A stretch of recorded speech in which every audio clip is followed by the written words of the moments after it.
Good morning to all of you, and welcome to this new WISE seminar. We extend our special welcome to the people that are coming from outside CNIO, especially our CNIO friends, the philanthropy program. As you know, we organize these seminars to raise awareness about gender bias in science and in our society. For this, today we have a speaker who will surely be a great source of inspiration. Mina Sohn, CEO and founder of Koala Company, and also bestseller writer and influencer. Thank you, Mina, for accepting our invitation. Mina has a bachelor in Spanish literature from Korea University and a master in journalism by the University of Barcelona. In 1997, she began her professional career as broadcaster and presenter for KBS, South Korea's public broadcaster, and rose to fame as the host of several popular programs. In 2007, she changed gears and started writing books. Now she has 14 book bestsellers. Since then, she has also worked in different fields as journalist, being the editorial director of the Huffington Post Korea from 2013 to 17, and director of the School of Life in Korea from 2014 to 18. She also has her own YouTube and Instagram channel with more than 150,000 followers. She has also been a member of the Protocol Advisory Committee of the Ministry of Foreign Affairs of Korea for 3 years. And in 2023, she made her debut as a movie director with a documentary about El Camino de Santiago. In recognition of her contribution for the dissemination of the Spain brand among Koreans and her great work to bring the two nations together, she has been awarded with the Orden del Mérito Civil by the Kingdom of Spain. The title of her talk is Power of Listening to Your Inner Voice, which we can't wait to hear. Mina, the stage is yours. Thank you.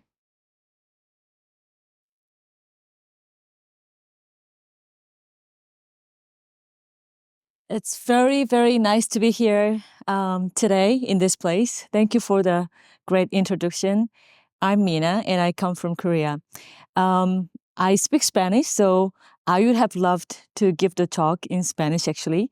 Encantadísima de estar aquí hoy y me hubiera gustado muchísimo dar la charla en español, pero bueno, para aquellos que han venido de otros países que no entienden español, I'm going to speak in English, okay? So I have relatively, really short time to talk because usually giving lectures is a big part of my job.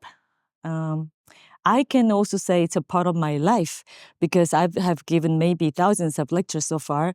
I just love talking to the people. I love conveying messages, and I like this communication. But sometimes it's little more special than usual, and today is the one. Well, there's a reason, because what I'm going to talk about today has a lot to do with Spain. And this is my very first lecture in Spain. And actually, not just it's related to Spain, it all started from Spain. So this is a very special lecture, and I'm going to start with this story. Oh, before getting into my story, I'm going to ask you a question. Like, how many of you here think you guys can die without any regret? Can you raise your hands? Oh, there's one. Wow. Awesome. Yeah. That would be perfect. But, we all have some kind of regrets, doubts, I guess. And then what kind of regrets do you think you will have? And if you already know what kind of regrets you're going to have, why don't you fix it? How come not? So let's have a look at this photo of the book. This is a book written by an Australian nurse. She dedicated more than 30 years of her career in a hospice hospital. So she's been seeing like millions of people dying. And so she wrote this book called The Top 5 Regrets of the Dying. with all her experiences of seeing and listening to the testimonies of the people who are about to die, what they regret about. And it was really curious. The reason that why that she thought that she had to write a book about it was because she's seen like really thousands of people dying of all different cases, right?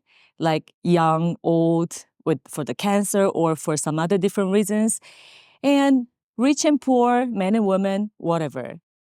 But curiously, they all regretted the same thing. They're like really regrets in common there were. And the number one regret was this one. I wish I had the courage to live a life true to myself, not the life others expected of me. But think about this phrase. It's kind of really weird. I mean, we are living our own lives. And how come everybody's regretting, why didn't I live my life? And what did they live? Why did they live the life for the others? Or according to the expectations of others? Why is that? How about your life? There's only one person who rose the hand, and all the others, we have the regrets. Think about your regrets and why before we start. That's what I'm asking for. And now I'm going to explain why I said that, being in Spain to give a lecture is such a special thing, okay? So nothing. This is the map of Spain, and that's where we are in Madrid. Actually, now we need some kind of imagination. I see some people about my age, but I also see some really young people here. So you have to imagine how the world was like 30 years ago. Were you born? Yeah, right? 30 years ago. And you have to kind of imagine how the world was like in Korea 30 years ago, which is kind of a little difficult for you maybe, but I'm going to explain to you. Back then in 1995, I was a student at University of Korea, majoring in Spanish language and literature. I don't know why, I was so fascinated in Spanish culture, and there were really few people who studied Spanish language, but I was one of them.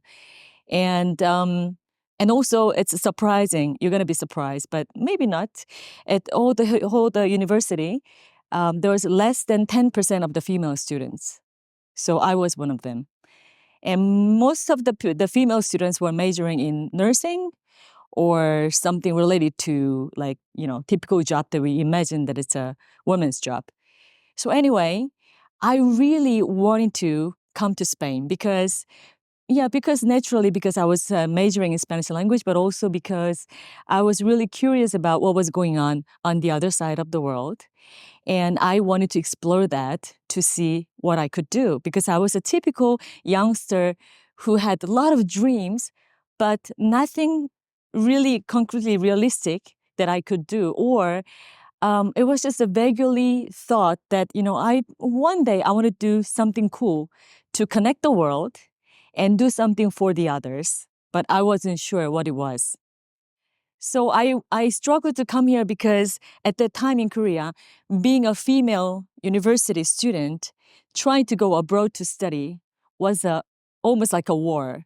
You have to convince your parents, you have to break all the social stereotypes and prejudice and everything. So it was not easy. I mean, in my case, a little better because my parents were really open-minded, but still, it was not like 1 minute thing that you say and they say yes. So I tried very, very hard to come here, and just with a lot of expectations and imaginations of my own that it's going to be amazing time. But when I arrived here, wow, the things that I never expected. Spain was not like now. There was not many Asians. It was not cosmopolitan at all. I walked down in the streets and everybody looked at me like, wow. And there are people who come to me and say, hey, can I touch your face? Can I touch your hair? It's really curious, And then also, if I get into the store and I start speak Spanish, I mean, broken Spanish, but I did. And then they will say like, oh my God, can you repeat it again? I'll give you a discount. It was really funny. So I was in the center of all attention because I was different. in many, many ways. So it was good and bad because it was interesting to discover the new things about myself and my culture and learn. But at the same time, everything was difficult for me. And so with all this, enormous amount of culture shock and also homesickness, because, for example, there's no Korean restaurant. Really wanted to have some kimchi, but I just couldn't. So all the kind of things made everything difficult for me to stay here. But all this, hardship during the whole year, um, later I think about it, was really crucial for what I am now, because it really gave me a chance to look at myself, to realize who I am, why am I different, what I have inside, like what I want to do and what can I do. And also being away from my parents and from my culture that I'm used to, I had to do everything on my own. And then that really gave me a lot of opportunities to learn about myself, like very new, something that I didn't know about. For example, there was an explosion in the center of Madrid by ETA in that year. A couple, I think, not only once. And then when we could even hear that because I was living near the Plaza España. So I was really in the center and we could even hear that. But then all my friends in the flat, they ran away. We were 8 people living in like a really humble, poor apartment, like the movie La Casa de los Locos. We were living there, 8 people. And then everybody was like going home because they were so scared. But imagine what I did. It was not about my intention or thinking properly. Just naturally, unconsciously, I ran there to see what was going on. And then I was so surprised, like, oh my God, what am I doing? I'm that kind of person. I'm so curious. I have to be in the front line. I have to know what's going on. And sometimes I could be very brave. That's what I found out. And then when I came back home, I explained what was going on to my friends. And even though I was speaking, I was learning Spanish, so I didn't really speak very well Spanish then.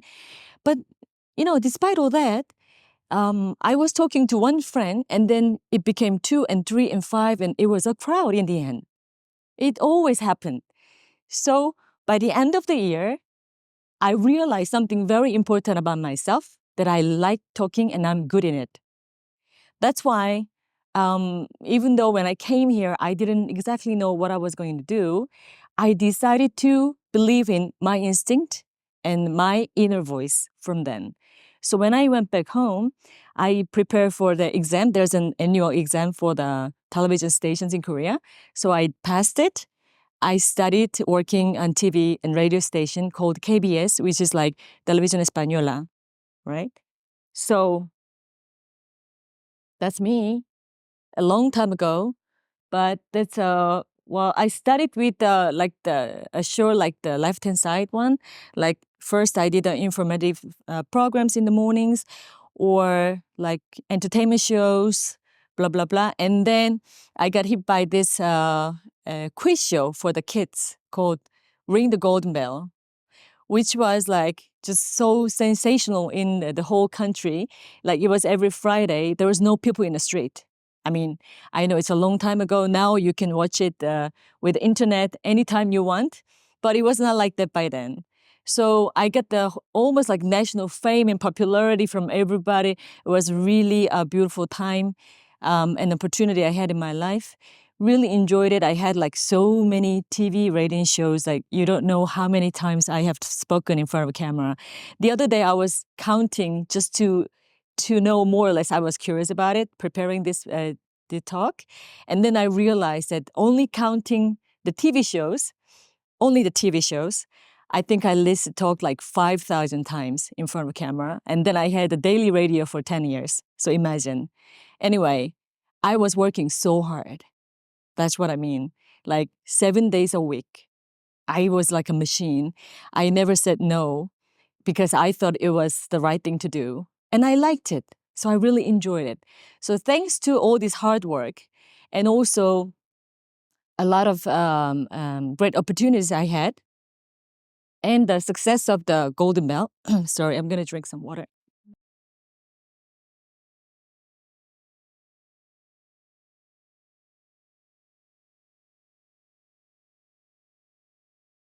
I got offered to start giving the news.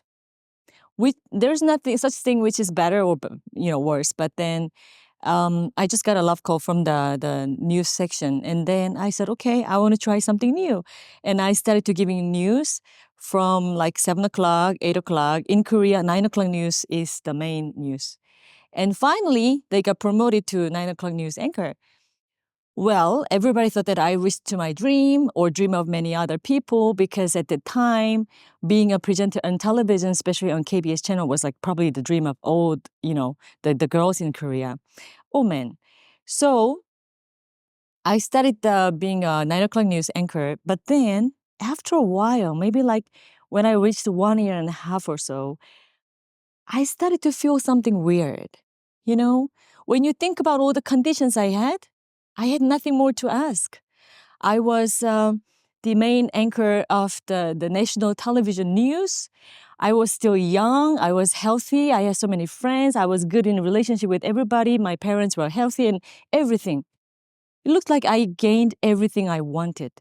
But for some reason, I felt some emptiness in my heart. And I didn't know why. I started to wonder, like, what's wrong with this? You know? So I asked the permission to the station so that I can go for a long holiday. I don't know if you are aware of the system, holiday system in Korea, but usually, I mean, my Spanish friends think I'm lying or I'm joking, but we have less than 1 week for summer holiday. Now it's getting better, but when I was working there, I could never go, including the weekend. It could be 1 week at maximum. But then I really asked for a special opportunity, and I went on a journey to Maldives. You know Maldives? Yeah, a weird place to go alone. But anyway, I went there because I really wanted to see the seaside and then relax. So I went on a journey for 2 weeks in the Maldives. And there I met this amazing friend from Italy called Barbara. And she was like 3 years older than me. She was about to get married, but she was there alone as well. She said she came because she wanted to like kind of close her first chapter of life well and then get married. So she needed some time to reflect on herself by herself. So anyway, we became such close friends, just instantly like that. Like we had some kind of like, feeling that we could communicate very, very well. So I basically spent the whole holiday with Barbara, and we were stuck together from day to night, swimming together, eating together, drinking together, whatever. And we talked obviously a lot about everything, right? But then when I finished my holiday time and then I was about to leave, I left first and she was staying more. And then she asked me something really weird. She said, Mina, you know what? Before you go, I have a question. I try to figure out when I go back to Italy that how I'm going to present you as a new friend of mine from Korea. And I really feel lost because until yesterday, I felt like I know you. But then when I try to explain, I mean, imagine how I'm going to explain to my Italian friends who you are. I don't know. I feel like I don't know who you are. And I was like, what? What are you talking about? We spend so much time together and you listen to all my stories. And how come you don't know who I am? And she says, you know what? That's what I felt too. But I thought about it, to figure out why I feel this way. And then I think I know why. Because all you talked about was like, for example, joy and sorrow of the work and how your work is about, the people you met through the work, the dream of your work, blah, blah, blah. So it's all about your work. So take all that out of your life, whatever you have from yourself, and then tell me who you are. And I get panic and I go, wait a minute, I'm going to try. And I couldn't. Every time I try to say something, she's like, oh, right, that's also related to the work. Oh, that's right. That's what I felt. And then, so she asked me like, who are you? Who are you without all that? And when I was like, speechless, and my boat is like leaving the island, and she's over there, and she's like, "Hey, don't worry if you cannot explain. It's okay, Mina, but I have another question." And she says, "Are you happy?" Because she couldn't see it. She couldn't see it. And you know what? It's so shocking. I couldn't say yes. As I explained to you, like, apparently I had everything. I mean, I couldn't complain, but I couldn't say yes to this simple question. These two, the easiest and simplest questions of the world, I couldn't answer. So look, on the way back to Korea, I don't remember how many hours, but probably like 10, 11 hours from Maldives. I couldn't sleep at all. I was thinking and thinking and thinking to figure out what's wrong with my life or with me. Like, how come I cannot say anything to these questions, you know? And then when I arrived in Korea, I sort of realized what is the problem. Can you guess what it is? Huh? Something like that. It's like I never even have time, or I never thought about looking into myself or taking care of myself. It was like just running and running and running toward what? I don't know. I don't even know. Because maybe a little less in Europe. But, I think in modern society, very similar in everywhere. And especially in Eastern Asia, like Korea, China, Japan, it's more extreme. Like everybody's like so competitive, working very hard. We have to, in the schooling years also, we spend too many hours in school. Like there's such a thing as a play or pleasure. Like it's not permitted. So we're so trained to work very hard and just, disciplined and go straight forward and forward. And so I sort of like forgot about myself. So then I realized that I had everything but myself. My life was missing myself. And then I started to look into it again and again and again. What is the real problem? Like the iceberg, like there's always a peak, but then there's another problem down there. So I was getting into it. And then I realized, oh my God, what I have, the fear of being left out. Obviously, I was not going to be left out. But, when you think about it, it's scary because everybody's running together. It's like, imagine a marathon. Everybody's running together. And you feel like, oh, I'm thirsty. I'm going to drink some water. But then you feel like you start to calculating, oh my God, if I stop for 5 minutes, what's going to happen? I'll never catch up. So this was in my unconsciousness, maybe. Like I didn't think about it properly, but that was controlling the root of all my, um, how to say, like maybe addiction to work or this something that I couldn't stop and which just was moving me forward and forward and forward without stopping. And I thought it was happiness until then. So when I came back and realized this, I was like, what should I do with my life? What should I do? Because it's sort of like, 9 o'clock news anchor, maybe it's nothing when you think about it now, but at that time, at that moment in my life, it was like something that it's not easy to let it go. Like I had to hold on to it, So I didn't know what to do. But then doubting still, like, because I was really shocked by what I discovered during the vacation. It kind of like, moved me, gave me the courage to make a big decision that I think it was one of the best decisions I've ever made in my life so far, in the end. I went back to the company the next day. No, not next day. After about a week, I think, I told them that I'm quitting. I'm resigning because I want to go to study somewhere. But you know what? It was because I knew the system was not going to change in a short period of time. I needed to save myself first and then listen to my inner voice to say, to see what's going on with my life, with my new decisions.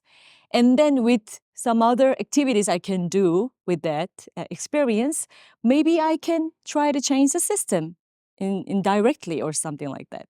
So I thought about where to go. I needed to have a break because I never stopped working.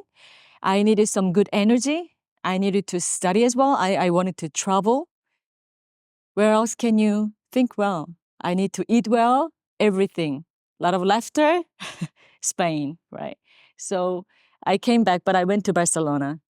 I did a master's degree of journalism in the University of Barcelona.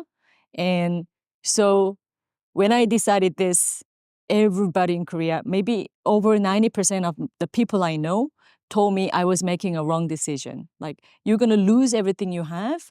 Are you crazy? I mean, you're over 30 years old. Are you going to become a student again? Like, why? And for what? You have everything. You have to keep up with what you have. Maybe you have to get ready to get married. Maybe you have to buy a house. You know, when you come back after all these studies, your popularity, your fame, and whatever you have, it's going to disappear. Mina, you're making a wrong step. But then I thought about it. I was, of course, scared. But well, imagine what would you do yourselves. But I was thinking about football match. About football match. Not that I wanted to come here to see the football, but I'm just saying that when you think about the football match, it's like 90 minutes. More or less similar to length of the, a human being, right? 90. So if I was 30, where am I? The match didn't even start. I was in the first 30 minutes of the whole 90 minutes. So it was not even the first half that finished. But then it was like people were telling, stop there, don't move, because you already made a goal, just in case, don't move, stay there. Well, the result, nobody knows. If I'm going to make more goals or not, who's going to win, you never know. We don't know what's going to happen with our lives. But one thing I was really sure of was how I'm going to react when I go back to the locker room. What kind of life, what kind of game that I would like to have had when I go back to the locker room. It's not a game that I made a lot of goals. It's not a game that, no matter what, I beat the others. I think, personally, at least myself, I would like a game that I can say, oh, I'm so proud of myself because I was really doing my best until the end, not counting the minutes, not like saying that it's like 30 minutes, 40 minutes of your time, so you have to stop and then enjoy every minute. So I decided to come and do the master's degree when everybody said that, wow, you're making a huge wrong mistake. But you know what? When one door is closing, the other is opening. That's what people say. Do you believe in it? Not really? Yeah. I don't think it's true 100%, but sometimes it happens. And many times it happens if you believe in it. And that's what happened to me. Because when I finished my journalism degree in Barcelona, I went back to Korea fully recharged, not only with the degree that I got again, but more importantly, I got so many encouragement from my friends over there. And I realized that 30 years old is nothing. I mean, exactly, to say exactly, I think I had like 31, 32, whatever. Anyway, so it was nothing. I could do anything, I could start anything new. And what I was doing in Korea was amazing, but also without that kind of, protection of my station, whatever, my name card, I was fine. So I went back there and I started to write a book about my story. It was first it started like just writing a diary or something, but then it became a book, and I published the book. Nobody thought that people were going to read it. They really thought that because they were not really interested in Spain, And I didn't let them use my name on the title or my photo on the book cover because I really wanted the readers to read the story, not about my story. So, but I had a Toro. Yeah, that's right, because it's about Spain. So the book is called The Spain You Are the Freedom. And as I told you just now, like nobody expected that it was going to be selling, but over 400,000 copies are sold. And we don't have any other record. And in terms of the essay that was sold so many in such a short time. But it's been like 17 years now, and it's still selling a lot. Lots of people want to read, especially the young women in Korea. So we made a recover book last year, and I changed the color to the Spanish flag. Yeah, I know it's very cliche, but that's what people want. I made people to vote on my Instagram, and everybody loved it. So anyway, so thanks to this book, the Spaniard, the Freedom, I saw, I learned, oh wow, this works. When you actually even overcoming your fear of failing or being left out or making a mistake, and you just step forward with the belief you have about yourself and your inner voice, and then the doors keep opening. So I quit my station by then, and then I started to travel around the world. I lived in more than 20 different countries. And then I wrote books. And as she explained before, now I have 14, including this one, 15 books published. And then so I keep writing, but at the same time, that opened another and another and another door. So uh, also, you were introduced before with the introduction, but then I was leading the Huffington Post Korea, and also there is a British writer called Alain de Botton. He started a really interesting and beautiful project called the School of Life. The idea is like you learn everything but about life at the school. So they want to teach it. So our courses were like how to find the job you love, how to be a good friend, how to have a good conversation, blah, blah, blah. And then I founded the school with Alain de Botton. So here's some photos with Ariana Huffington, and that's Alain de Botton with me at the School of Life in Seoul. So when I sort of like figured out what I wanted to do, what happened like 3 years ago? Pandemic came. So just like everybody else, when I kind of had all my plans, how I want to live and everything, I also had to stay in Korea, especially when my job is to talk, I had to wear the mask. When my job is to meet people and travel, I just couldn't do anything. So I was enclosed in even though I was healthy, nothing happened to my family. I realized that not being able to do anything that the others people need is could create some kind of unhappiness in myself, like another opportunity actually during the pandemic to realize what kind of person I am. Because for me, more than being safe, more than being whatever, was really important to be able to do something for the others, to share and to talk. So I kind of realized that, well, this time, because I know what's going on, and regarding how to find the way to life, I decided to make another opportunity for myself to listen to my inner voice and listen to the others. So I decided to go on a journey, on a Camino de Santiago. This is from Paris, and the day before we left to Saint-Jean-de-Pied-de-Port in the southern part of France, me and I was with two other people. They are, he's a cameraman, like a 20-something years old, right? Reaching 30 with a lot of doubts with his life and problems and thoughts and whatever. And he's a video filmmaker.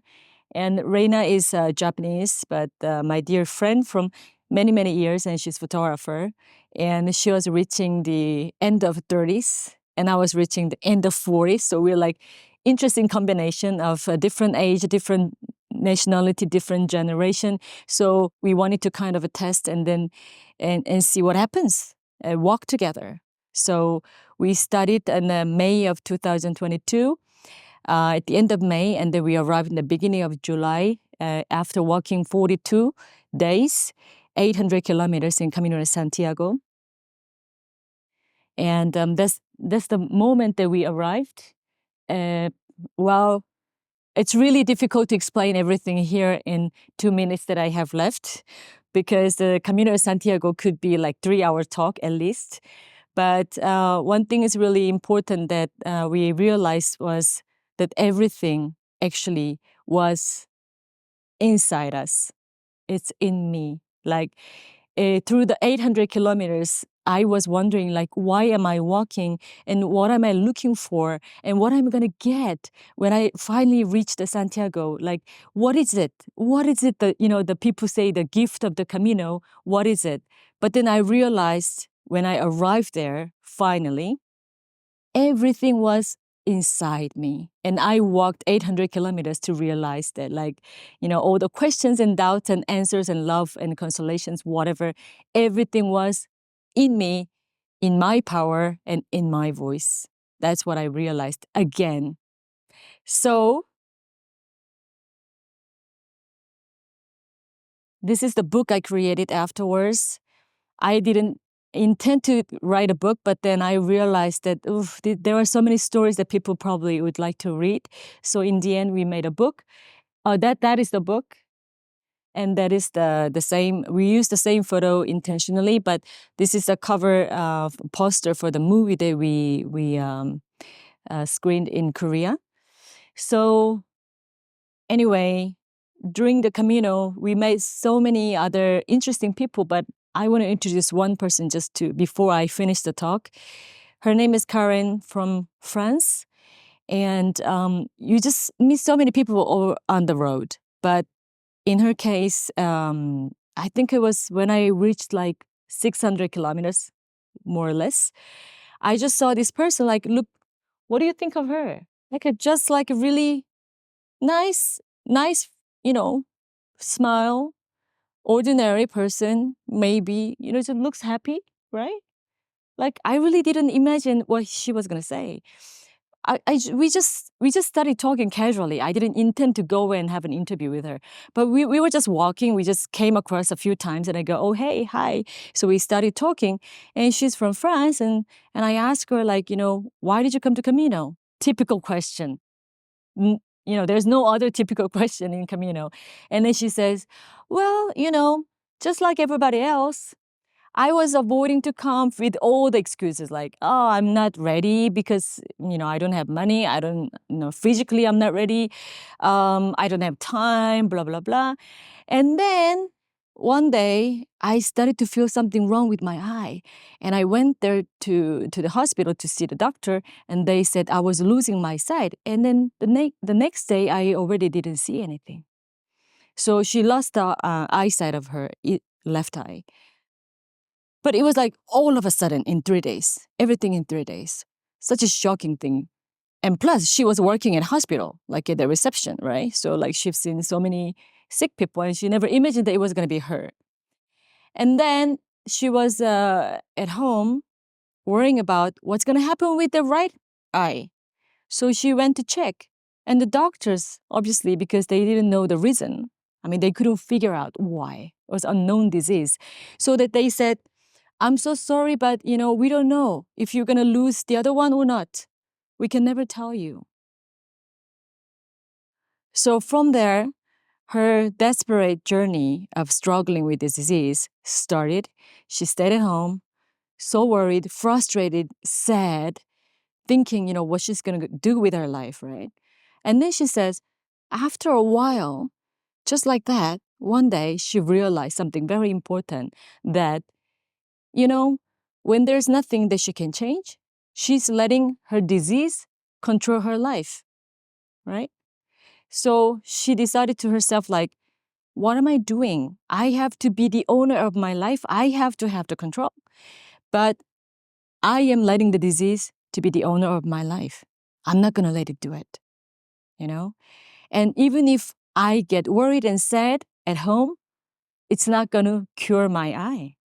It's not going to avoid another, disaster that might happen. So she said, okay, I'm going to do the Camino, you know, because I always wanted to do it. And now I don't need any more excuse. So the next day, she's really extreme, but next day she packed and she started to walk from her door. So when I walked about 600 kilometers, she was reaching like 1,500 or something like that. But you meet so many people like that on the Camino. She's just one of them, but it was really impressive what she told me. Like, don't let the others, including your disease, control your life. It has to be you. It has to be your inner voice that tell you what to do, and you have to listen to it. So I made a company when I came back. This is what I did. I mean, not the first thing. The first thing I did when I came from the Camino, you know what? Can you guess? So easy. Yeah. I packed and threw away a lot of things. Like typical cliche too. But that's what happens because walking the Camino, you realize, oh wow, this is such a big burden I have. And then the more importantly, by the end of the journey, you know what you learn? All the things you carried just in case was just in case. You didn't really need it. And that's what happens with your life too. We might need this degree, we might need this money, we might need this work, we might need this person just in case. But maybe we don't need anything. So when we finished the Camino, to the other two friends of mine, I asked them, like, if you come back here, what are you going to bring? Like, is there anything that you really, really, really have to bring? What is it? Nobody could answer. We agreed on one thing, toothbrush, but nothing more. So when I came back, the first thing I did was packing and then donating things and throwing away things. But later, I made this company called Koala, and a lot of people, I mean, I don't know if it's a wrong decision to make the name Koala because a lot of people, yeah, it's related to Australia. Or I even went to like this Chamber of Commerce meeting of Spain in Korea. And then I gave the name card saying, oh, I'm from Koala Company. And there is another woman, oh, I'm from Tiger Company. I don't know what. But anyway, it kind of sounds really funny. But I made the name because of this. Korea and Latin world, like, because that is the mission that I kind of realized during the Camino, who I am and what I have to do. I also have limited time in my life, I'm sure. So what I'm going to do with the time I have and whatever the experience and know-how I have, I'm going to connect these two worlds, Korea and all the countries they speak Spanish or the people who speak Spanish. I'm going to focus on, I'm not, limiting to the people only from the Spanish-speaking country, but I want to let Koreans more opportunities to have different vision from global experiences and the vice versa. So this is what I'm trying to do. So as I'm so proud of it, so I have to mention it. I got this medal from the king, and the first Korean civilian to receive the national medal from the king, Felipe. And so now I have another reason to work even harder to be the bridge between two cultures. So this is very meaningful. As I mentioned in the beginning, that is very special. And now probably you understand why I said it was so special, because it's the very first talk that I give. And it's related to all this journey of my life, why and how I came here and what I would like to do. And more importantly, and lastly, what I want to mention is that now, I mean, even, what I'm really, really happy about at the moment is that I feel like I finally found the answers to the questions that I got from Italian friend. You know, who are you? I'm a connector. That's what I found. When I walked in the Camino, I realized all I've been doing in my life was connecting, and I'm good in it. So I'm a connector. And are you happy? Yes, I'm very happy. So if I ever meet her again, I'll be able to say this, I think. So that's what I'm happy about. How about you guys? Who are you? And are you happy? Thank you for listening. Thank you. Thank you very much.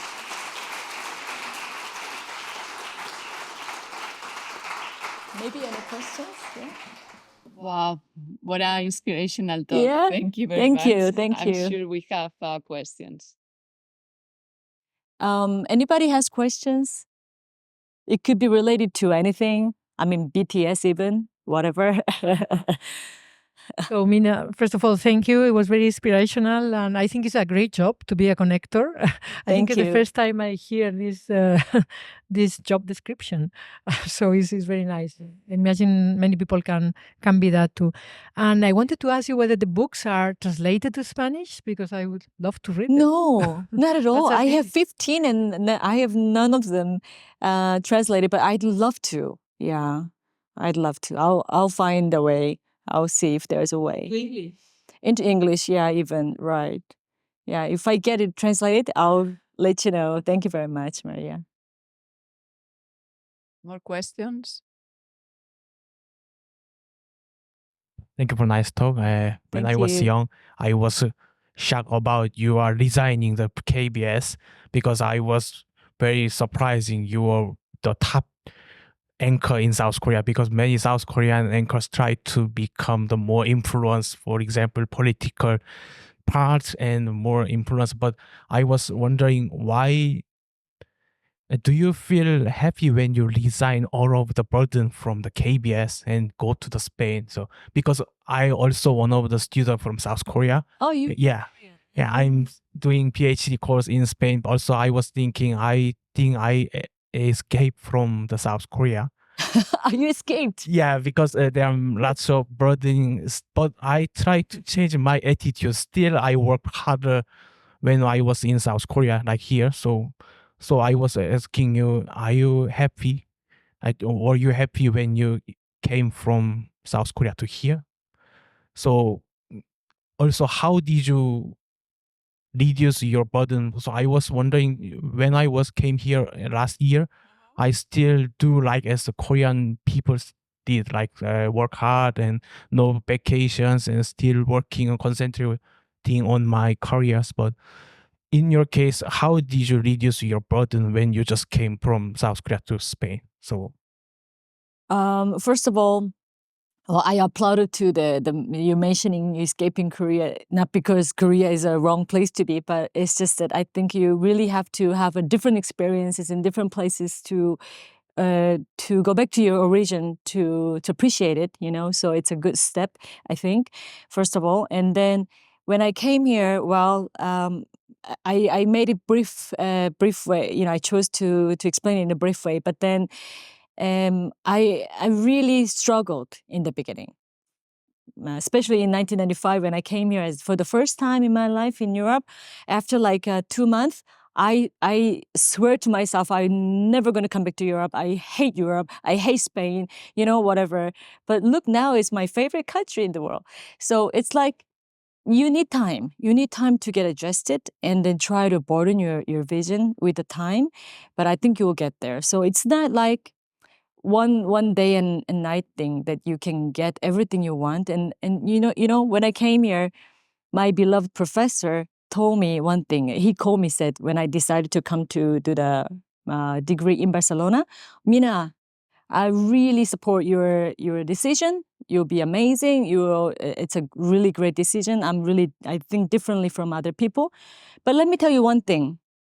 There's no utopia. No. It depends on you. It's in your mind. It's in your heart. So that's what I heard. But additionally, I'd like to mention that when I quit my job, of course there was doubts and there was up and downs, of course. But now I think about it, it was one of the best decisions I made. Not that because I didn't want to work more for KBS, but the world was changing. Obviously, it was so obvious. I could tell there was internet coming in, and then there was some other like new media was rising up, and the all the tendency of the market and the audience and everything, the world with the technology was changing. But this kind of a legacy stations, traditional medias, they wouldn't move so quickly because of the system they have. So I mean, people can choose to be there, of course. I also respect it, but knowing who I am and what kind of person I am, I knew that I could play a better role if I stepped out of there, even though that means I lose a lot of things I had gained so far. You know, I prefer to challenge than stay there, because for me, there's no challenge, there's no change, and I didn't want to stay there. So I'm happy about my decision. Yeah, never regret it.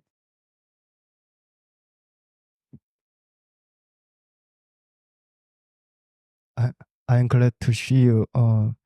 The original sensational. You're also Korean? Yeah. Ah, okay. I have a Right. simple question. What kind of the connector do you want to be?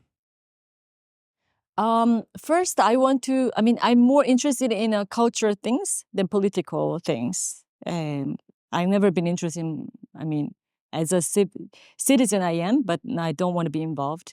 So culturally, I want Korea and then the other side of the world, where the Spanish-speaking countries can be closer, because we have so many things in common, surprisingly, but at the same time, we have so many things that are so different. So I think we can get along and learn a lot from each other. So, and there are very few people who understand profoundly the Spanish culture in Korea and who speak fluent language. So, with the help of some of those people, I would like to be the connector in the two culture. That's the main thing I'm interested in, individually or nationally, whatever. But the culture sector, yeah. That right. More questions?